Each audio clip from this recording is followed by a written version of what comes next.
É que a gente não pode sentir nenhum desconforto, né? A gente não pode sentir luto, a gente não pode sentir ansiedade, porque a gente tem que ser feliz o tempo todo. E se a gente não é feliz o tempo todo, é porque a gente está doente. Então, ou que somos incompetentes. Exatamente. Então, existe uma confusão sobre sobre saúde mental, equivalendo a estar feliz o tempo todo. Quer dizer, a gente é muito pouco, digamos assim, preparado para lidar com a frustração. Pouco preparados. E é uma intolerância para lidar com o cansaço, com a diversidade. Com as necessidades do outro, né? E muitas vezes se passa uma ideia equivocada, né, de que qualquer um pode ser muito exitoso, qualquer um pode ficar milionário, como tem os livros de autoajuda, como se isso fosse tão simples e quem não consegue é porque é burro, retardado. Então são ideias equivocadas que o marketing traz, que não é real. Não é todo mundo que vai ser um Neymar da vida, jogador, que vai ser um cantor exitoso como... Enfim, teve o Planeta Atlântida semana passada. Então não é... As pessoas têm dons, têm capacidade, né? E as pessoas tem gente que não vai ter, não tem o perfil para ser um empreendedor, líder de uma empresa. Às vezes a pessoa, não, mas eu prefiro ter uma vida mais pacata, sem tanta exigência, sem tanto compromisso. E isso passa uma ideia, não, qualquer um pode ser um Pablo Marçal da vida. Como se, é o que a gente falava antes, né? É como se todos tivéssemos que ser empresários de nós mesmos, vendendo uma imagem de absoluto sucesso, e às vezes nem era isso que a gente queria, né? A gente não queria trabalhar tanto, a gente queria dar mais importância para momentos familiares, estar mais disponível para hobbies, né? Para aquilo que nos faz mais feliz. Eu vejo que existem poucas oportunidades para as pessoas desenvolverem a autoconsciência, a consciência de si mesmo. Autoconsciência. Autoconsciência do tipo, quem sou eu, né? O que é importante para mim e como eu vou construir uma vida significativa levando em conta isso que é importante para mim. Que é o que a gente chama de propósito, né? Quer dizer, que passos eu vou dar na minha vida levando em conta os valores que eu tenho. O que eu acredito ser importante. Esse tipo de questionamento as pessoas não costumam fazer.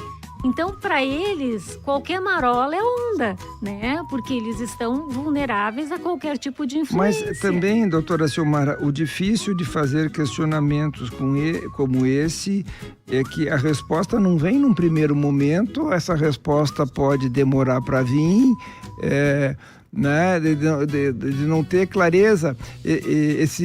Um outro rapaz que eu conversava hoje me disse uma coisa interessante. Érico, eu estou lendo um livro de autoajuda, um rapaz jovem de 20 e poucos anos, e eu fiquei muito triste por 3 dias. Por que, fulano? Eu senti uma tristeza que eu não estou habituado a sentir. Tá, mas o que tu leu? Não, um livro que dizia que a gente tem que ter um propósito de vida e eu com 20 e poucos anos não tenho. Tá, mas não tem nada de errado, tu tá estruturando a tua vida, tu tá te desenvolvendo, iniciando a tua vida profissional.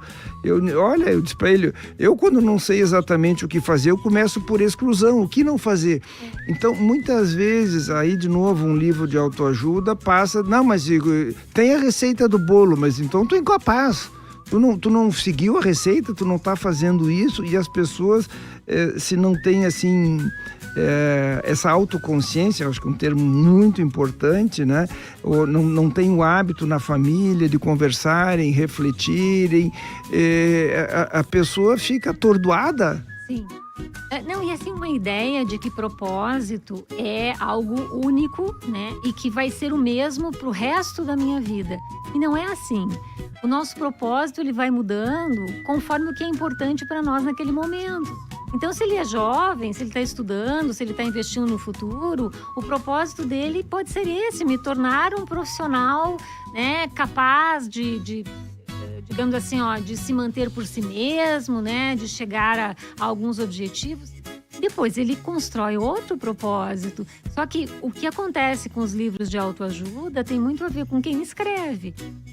Às vezes, a gente tem pessoas que não são capacitadas, né? Que estão muito mais incentivando as pessoas para, como eu falei antes, serem empresários de si mesmo, do que convidando a um processo autorreflexivo.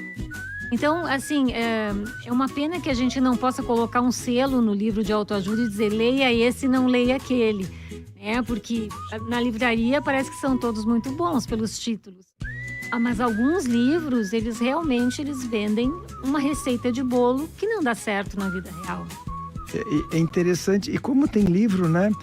Ultimamente eu peguei um hábito no tempo vago ou em viagem, algumas situações, de escutar audiolivro. Eu achei interessante, é mais prático do que ler, se tu está dirigindo, fazendo alguma coisa. E tem livros interessantes. Eu estava esses dias escutando aquele Mais Esperto que o Diabo, um livro que foi escrito em 1920, 1930. Então é um livro que está um pouco defasado, mas as informações, os ensinamentos são válidos ainda. Alguma colocação, Adriel? Tem a resposta do ouvinte que tinha perguntado sobre... ele tinha perguntado, né, se alguém ia informar, né, alguém ia informar, ou ele mesmo ia ver algo estranho acontecendo com ele. Ele mandou aqui para nós, né? Agradeço a resposta, mais uma vez, ótimo programa. Beleza. Então, assim, a maioria desses livros querem trazer essa ilusão como, não, você pode, você consegue, né? E aquilo ali é algo muito generalizado, não é nada específico, e a gente... Muito raso, né? É muito raso, e todos têm mais ou menos a mesma receita. Sim, exatamente. E aí, assim, por outro lado, tem toda uma literatura que convida o leitor a uma reflexão e que é muito interessante para fazer a psicoeducação dos pacientes, né? Que a gente pode usar, mas daí tem o nosso papel também de fazer essa escolha por ele, porque realmente, num mar de opções, o que ele pode escolher? E aí a gente vê que a saúde mental, ela pode ser promovida de formas até, assim, pouco pretensiosas, né? Indo até a livraria ou uma biblioteca pública e vendo o que tem lá que pode ser inspirador. Às vezes pode escolher um título errado, mas também existe a chance de escolher um título certo. Não são todos os livros ruins. Eu não, sinceramente, quando um livro se diz de autoajuda, eu fico um pouco preconceituosa, né? Mas já estou me abrindo mais, porque tem alguns que são realmente bons. Poucos, mas... Eu acho que a gente teria que pensar, vamos dizer, um livro para ser consistente, eu diria assim, o autor tem que ter resultados bons. Porque senão você vai estar falando de algo que você não fez, que você não conseguiu fazer. Então, não, mas como é que você vai ensinar, por exemplo, como se tornar milionário? Se tu não é milionário... não, mas eu ensino os outros. Tá. Mas aí a gente vê que o problema começa na escolha do título, né? Alguém que compra um livro para aprender a ser milionário é alguém que tem pouco entendimento de valores de vida, né? Sim, mas tem um livro de um brasileiro do 1000 ao milhão, é uma coisa assim que faz muito pai sucesso. Rico, né? Pai pobre. Tem essas coisas e que realmente, assim, não chegam a lugar nenhum. Mas tem livros que não se dizem de autoajuda, por exemplo, do Viktor Frankl, né, em busca de sentido, que ele, né, que é um livro do século passado, da metade do século passado, onde ele conta a experiência dele no campo de concentração. E para quem tem dificuldade em encontrar um propósito, é uma excelente leitura. Fantástico aquele livro, fantástico. Ele relatando a luta dele para sobreviver. Acho que ele ficou quase 4 anos no campo de concentração, e tudo que ele passou. Mas assim, muitas vezes eu acho que as pessoas se perdem, e aí eu acho que a saúde mental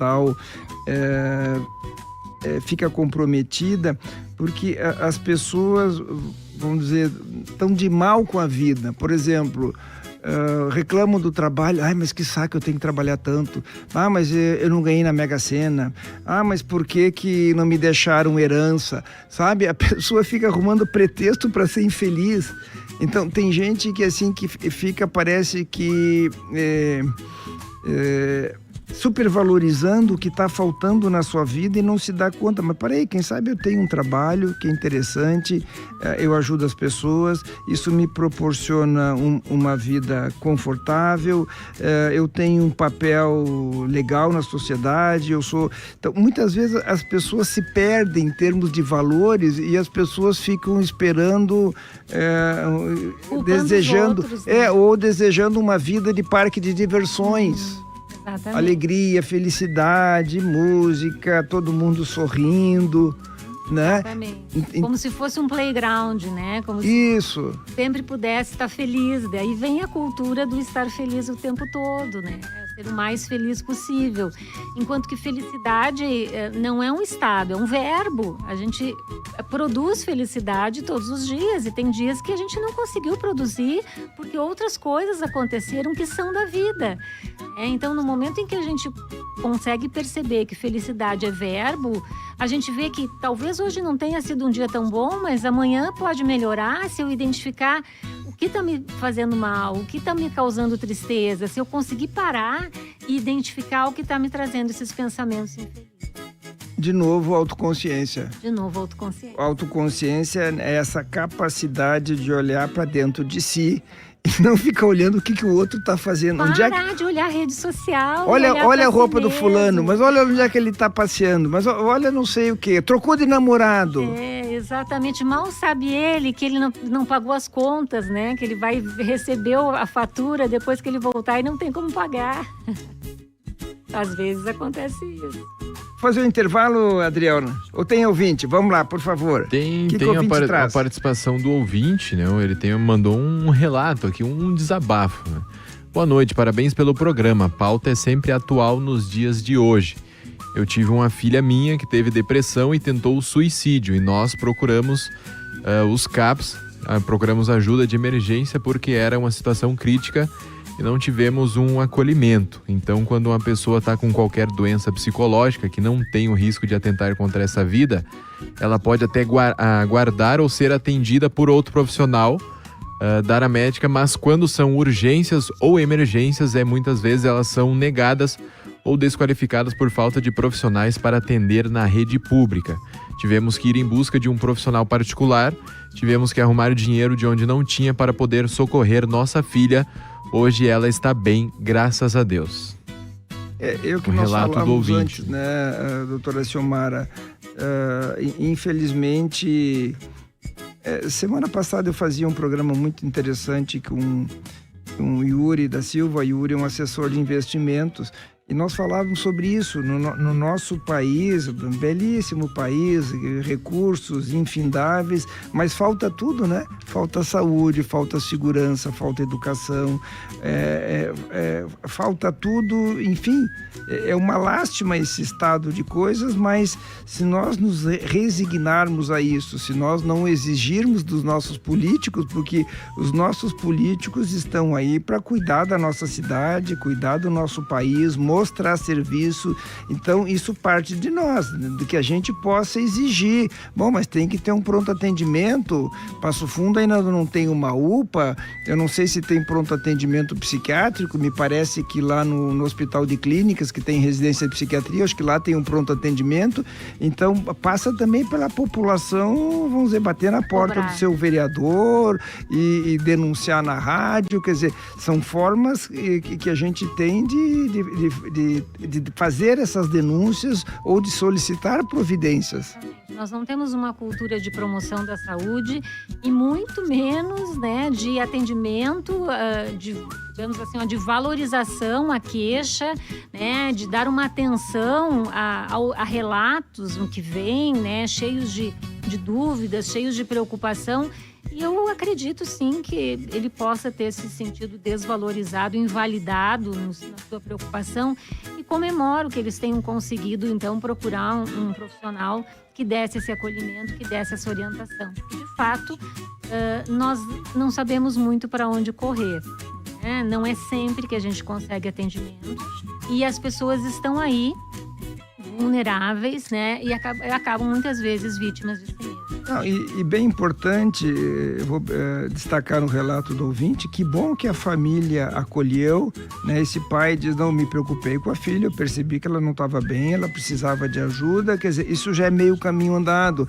Quando a família se responsabiliza, não, eu vou buscar ajuda, vamos ver em que porta eu vou bater, alguém tem que me ajudar, ótimo, essa pessoa já se sente pertencente, cuidada, protegida, e isso faz uma grande diferença. O restante é importante também, medicação, tratamento, eventualmente uma hospitalização para um tratamento mais intensivo, mas à medida que a família cuida, se responsabiliza, enxerga essa pessoa, opa, isso já ajuda a dar um sentido para a vida, né? Realmente, a família se importa, né?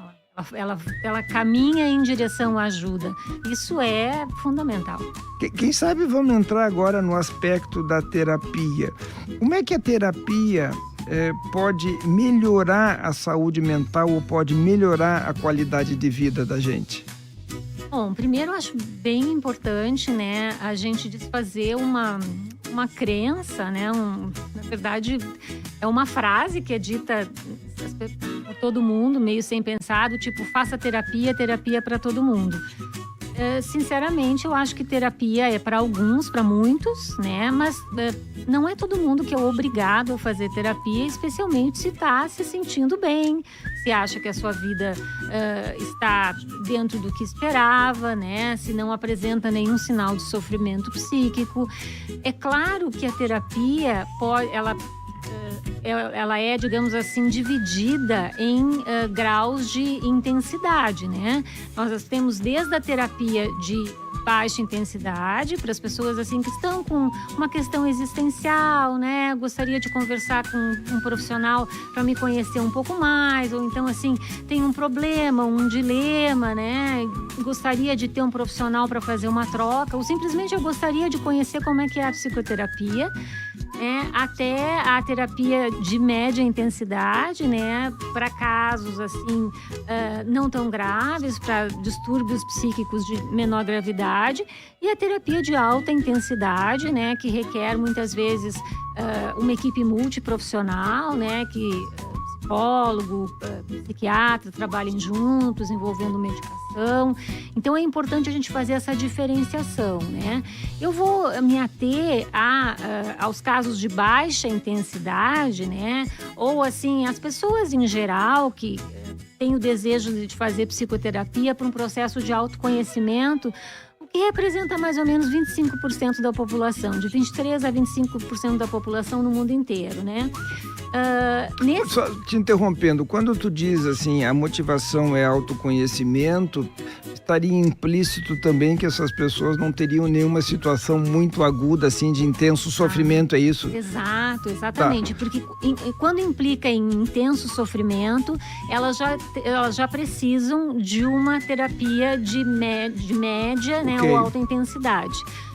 As de baixa intensidade são essas terapias, são as terapias voltadas para o autoconhecimento, né?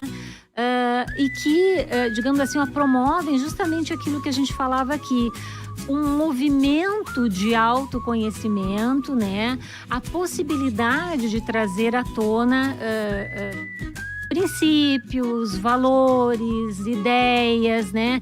E poder haver uma troca com o terapeuta no sentido de encontrar um significado para isso e saber como lidar, né? Como administrar a sua vida da melhor forma com aquilo que se tem e até se organizar para obter não só questões materiais, mas obter formas de se relacionar com o mundo que sejam mais significativas para ele. Ultimamente, assim, depois que essa etapa de vida acadêmica foi encerrada, a doutora Ciomara passou a se dedicar a estudar muito a terapia de sessão única. O que seria essa alternativa, assim? Como é que é? Quais são os princípios, assim? Porque é um nome curioso, quer dizer, terapia de sessão única. Bom, mas então é uma vez só? Você não pode... Se eu quero seguir conversando, não, é essa vez e chega. Como é que funciona isso? Explica para nós, assim. Então, a terapia de sessão única, ela está chegando no Brasil agora e é surpreendente, né? Porque ela existe desde a década de 90 nos Estados Unidos, né? Na Austrália, e se espalhou pelo mundo, né? Quem trouxe pela primeira vez esse termo, terapia de sessão única, foi um psiquiatra chamado Moshe Talman, que é americano, né? Tem até descendência judia, e ele trouxe baseado numa pesquisa que ele havia feito, né? Onde ele procurava o porquê que as pessoas abandonavam o processo psicoterápico. Esse de dar continuidade a um tratamento assim prolongado. Exato, tradicional. E ele encontrou que a média de sessões que as pessoas aderiam era de 4 sessões. As pessoas iam a 4 sessões e abandonavam. Mas a moda, que é assim... para quem entende de estatística, é o número mais frequente, é de 1 sessão. A maioria das pessoas que procurava o processo psicoterápico contínuo ia a 1 sessão e abandonava.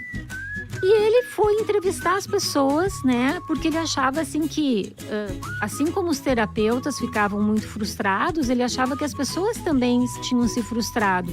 E elas diziam que não. Ou pior ainda, o profissional, se é iniciante ou um pouco mais inseguro, fica pensando, mas o paciente não voltou, então eu não ajudei, a minha intervenção não foi adequada, ele se decepcionou comigo, sabe? Porque a expectativa... Mas é o que tu está dizendo, às vezes o que a pessoa precisa é uma intervenção mais breve. Exatamente. E ele foi entrevistar essas pessoas e perguntou, né? Mas por que você abandonou a terapia depois de uma sessão? E as pessoas responderam que eu fiquei muito satisfeito.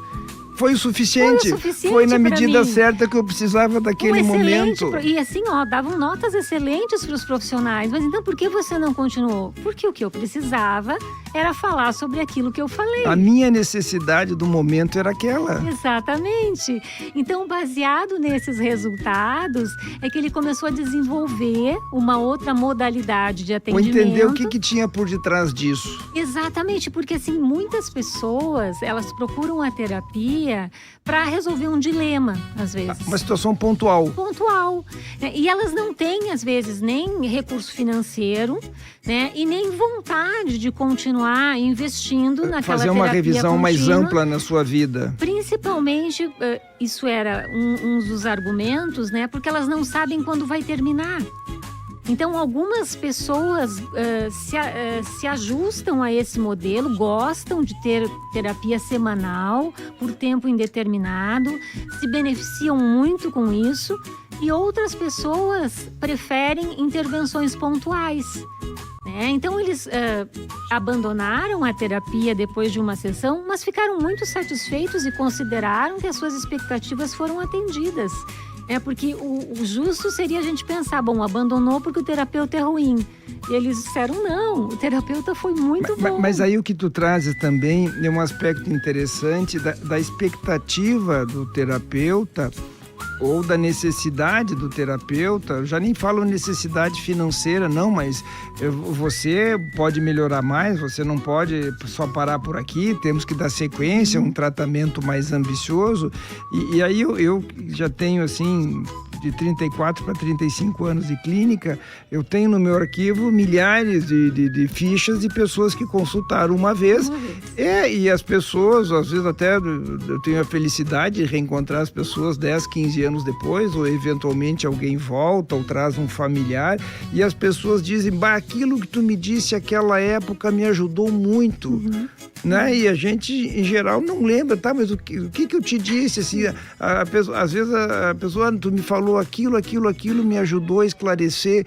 Então, é o que tu diz, às vezes as pessoas vêm em busca de uma confirmação, de uma informação, esclarecimento. Não, eu não tô louco, eu tenho razão de estar chateado, de estar triste. Uma validação, às vezes. E é uma dose suficiente, né? Exatamente. E assim... E aí se começou a pensar na possibilidade de criar uma modalidade de atendimento que tivesse começo, meio e fim por si só. E não criasse obrigação de dar sequência. Exatamente. Você vai ter que fazer análise por anos para você se curar, porque senão você está condenado a ser um neurótico e etc e tal. Aquela questão assim, ó, de ser centrado nas necessidades daquele paciente e não nas nossas necessidades. Eu gostaria que você continuasse, mas o paciente não quer continuar. Ele está satisfeito, né? Então se criou uma modalidade e se começou a desenvolver muitas pesquisas. A gente tem pesquisas especialmente nos Estados Unidos, Canadá, na Austrália, né, em muitos países da Europa, Israel. A gente tem pesquisas validando essa técnica. A terapia de sessão única. Eu mesmo faço formação com uma professora da Austrália, né, porque ela é professora do mestrado em clínica de lá. E por lá, a terapia de sessão única é muito conhecida, muito bem-vinda. As pessoas costumam procurar a terapia de sessão única, que tem todo um modelo voltado para estas pessoas que querem tratar uma questão pontual. Elas até podem voltar, mas daí a gente vai combinar qual é a outra questão pontual que ela quer tratar. Isso, uma colega tua aqui, a Linda Reck, conhece, está perguntando. Eu adoro, admiro muito essa legal, colega. Ela participa, mas ela não vem aqui, não nos dá a graça da presença. Fazer o quê? Qual o tempo da terapia de sessão única? Ela pergunta assim. Ele é todo um processo, né? Embora o nome seja terapia de sessão única, é um processo que começa mais ou menos uns 15 dias antes. A gente faz toda uma avaliação prévia, que é o pré-sessão. Como é que é isso? Vamos ver. A gente utiliza instrumentos, né, como questionários, instrumentos de avaliação psicológica, o que for preciso para, junto com o paciente, determinar a questão pontual foco que ele quer tratar. Nessa sessão nós vamos. Qual é o objetivo? Ok. Inclusive a gente faz o levantamento dos recursos de ego que ele tem e avalia se ele é um paciente para terapia de sessão única, porque muitos a gente diz, olha, eu te encaminho para um colega meu que vai te atender, porque tu não és um paciente para terapia de sessão única, né? Tu estás com sinais de depressão, precisa de um atendimento, e aí a gente vê, né, a intervenção de baixa intensidade que vai funcionar para aquele paciente e aquele paciente que não vai se beneficiar dessa intervenção, que precisa de uma intervenção contínua. Em geral, quem seria o cliente assim mais adequado que pode se beneficiar? Qual é o perfil, que tipo de problemática que a literatura tem recomendado e que tu tens percebido já na tua prática, doutora Xiomara? A gente vai por exclusão, né? O paciente não pode estar numa situação de crise, ele não pode ser diagnosticado com um transtorno mental, né? Com uma doença mental. Ele não pode estar numa situação de muita vulnerabilidade, ele tem que ter uma rede de apoio e ele tem que ter condições de insight, de autoconsciência, né? Ele tem que ter, e a gente consegue identificar isso pelos instrumentos que a gente aplica no pré-sessão. Então a gente identifica se ele é alguém que vai se beneficiar com uma intervenção de baixa intensidade. Vamos ver, nesses instrumentos de pré-sessão, é feito uma entrevista de triagem ou tu manda para essa pessoa responder determinados questionários? São instrumentos auto-aplicáveis, todos eles, né? Dependendo da pessoa que me procura e do que ela fala inicialmente da queixa, são os instrumentos que eu mando para ela responder, são auto-aplicáveis. Então, depois disso, a gente combina um dia e aí, respondendo a pergunta da minha querida colega Linda Reck, a gente marca um dia para a sessão que é mais alongada. Ela vai de 1h30 a 2 horas. E ela é totalmente administrada pelo terapeuta. Né? Quer dizer, tu tens um foco. Temos um foco. O nosso foco. objetivo tem várias outras coisas simultaneamente acontecendo na tua vida, mas tu me chamou e a gente combinou, nós vamos tratar esse ponto. Exatamente. Então, se ele me diz, eu quero tratar a questão da minha demissão, de como eu me senti diante da minha demissão, que eu não aceito minha demissão. Bem, ele está com problemas com a mulher, ele está com problemas com o filho, mas ele optou tratar da demissão. É claro que ela vai estar relacionada às questões familiares, né? Mas a gente vai conjuntamente num processo colaborativo, isso é muito importante, porque eu não tenho todas as respostas. E eu me coloco nessa situação que é diferente das outras terapias. A gente vai trabalhar conjuntamente. E a gente, ao final da sessão, vai chegar num plano de ação para ele lidar com esse problema e sair da estagnação. Depois disso, tem o pós-sessão, que é um acompanhamento para ajustes necessários nesse plano de ação. O paciente dá um retorno, um feedback do efeito que teve a sessão e que encaminhamentos a pessoa deu. Isso, e a gente pode até se questionar se aquele foi o melhor plano de ação, se tem algum ajuste a fazer. Como é que é o pós-sessão? O pós-sessão, eu faço...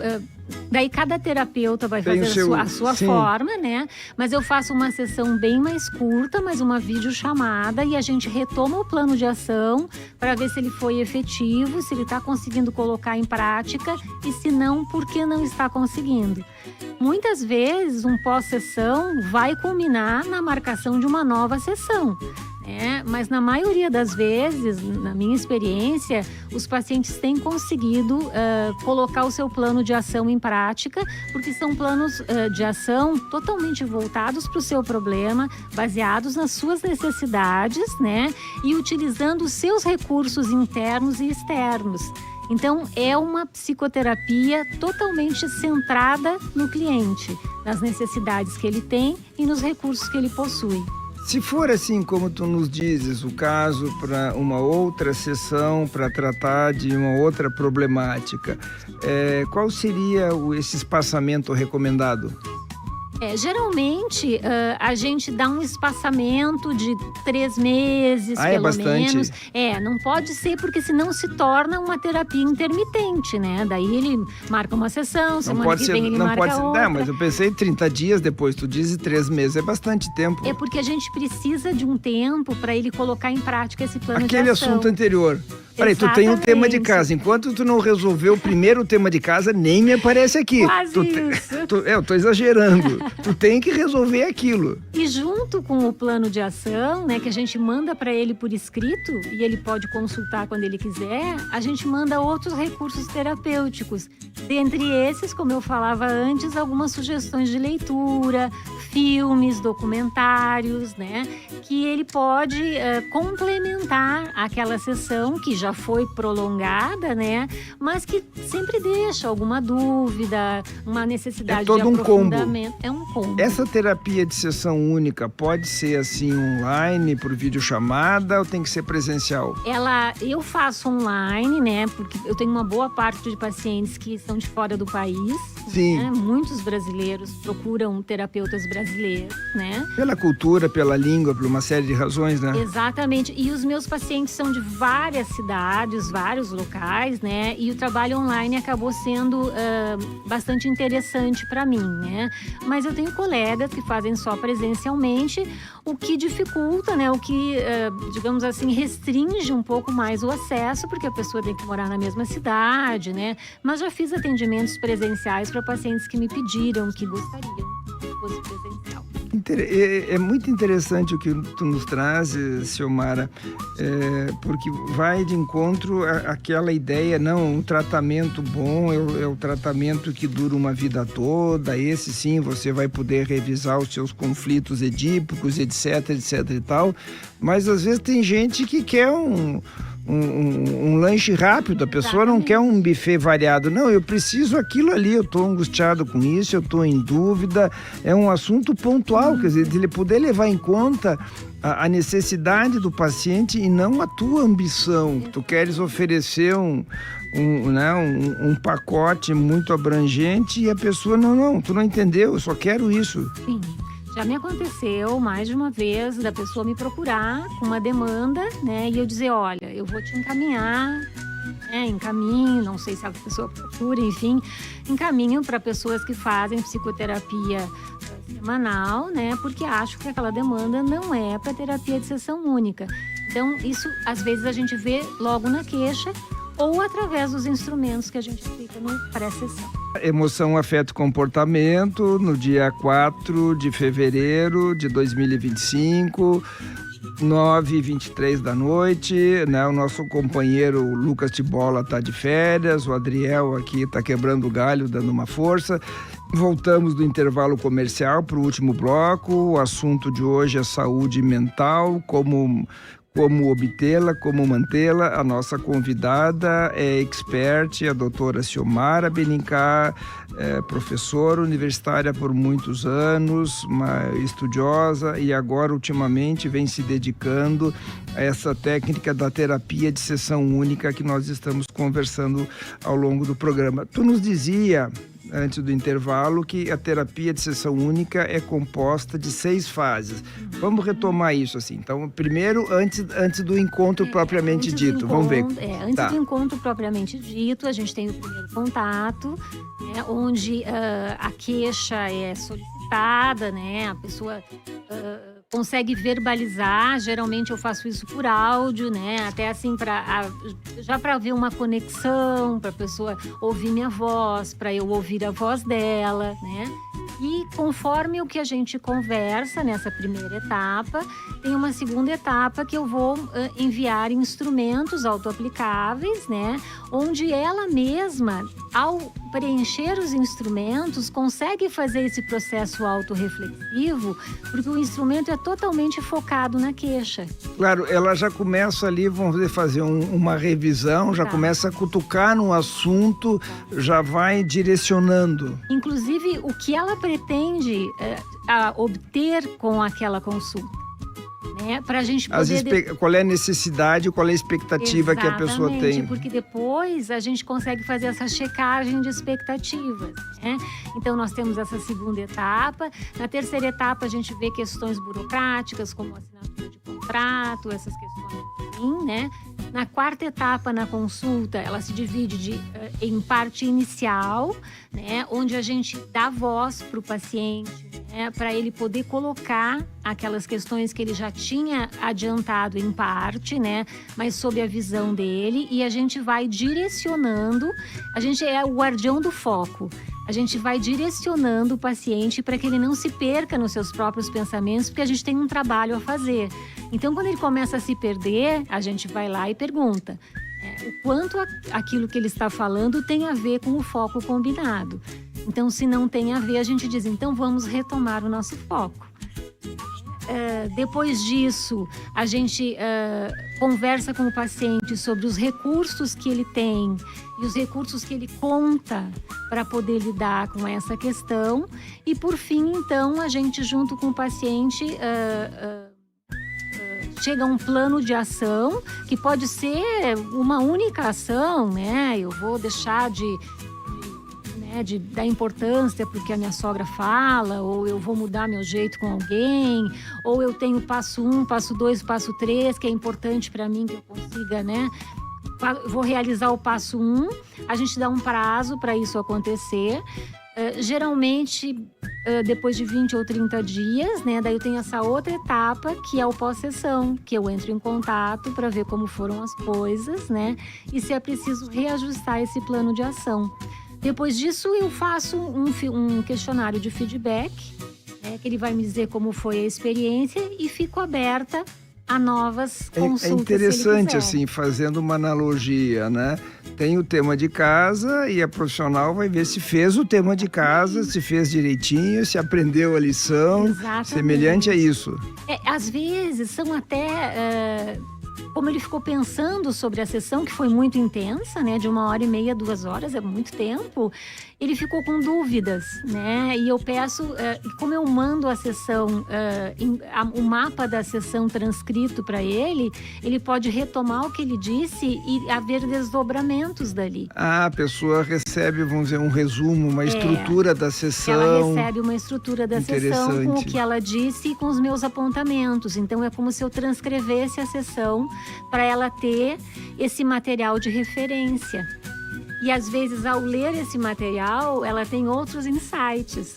Então, na pós-sessão, no contato, ela tem a oportunidade de dizer, olha, eu fiquei com dúvida aqui, Se é uma dúvida em relação àquele foco, tudo bem, mas se é uma dúvida em relação a outro, ela vai ter que aguardar para ter uma nova Legal. sessão. O Fernando Rocha, que não é psicólogo, ele pergunta o que são os recursos do ego que tu mencionou antes?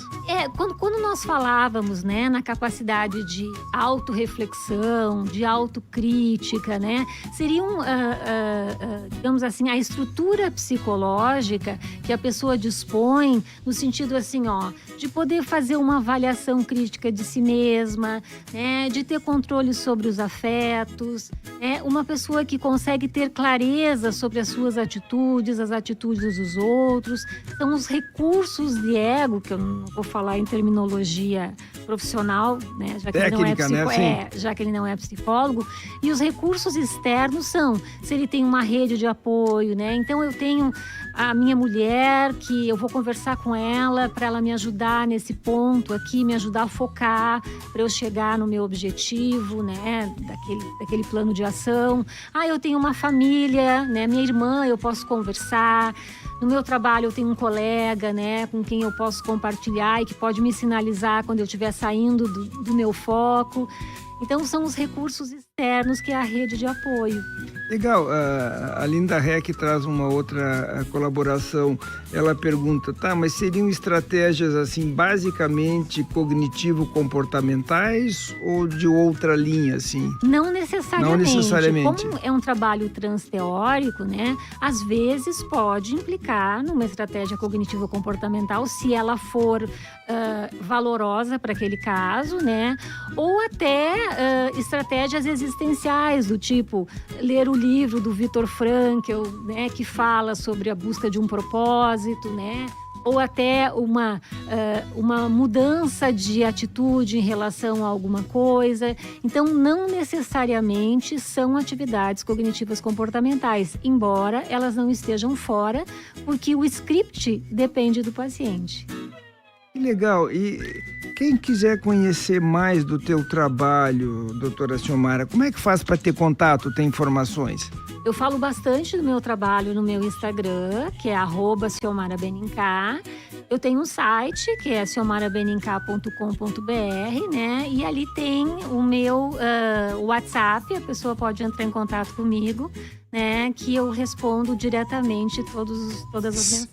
Ok, Ciomara com C, Benincar com B, bem como se diz escrito. Então, o Instagram, @ciomarabenincar, e o site, por favor? ciomarabenincar.com.br. Que legal. Então, é mais um recurso, uma estratégia terapêutica que se tem. E vamos dizer, o curioso, quer dizer, acho que o importante é isso, adequada à necessidade do paciente, não ao desejo do terapeuta. Pois é, meu amigo. De uma terapia sem fim. E daí a gente tem que lidar, né, com o nosso ego, com as nossas frustrações, né, e compartilhar a responsabilidade com o paciente, né, quer dizer, eu estou fazendo a minha parte, vamos ver se você faz a sua.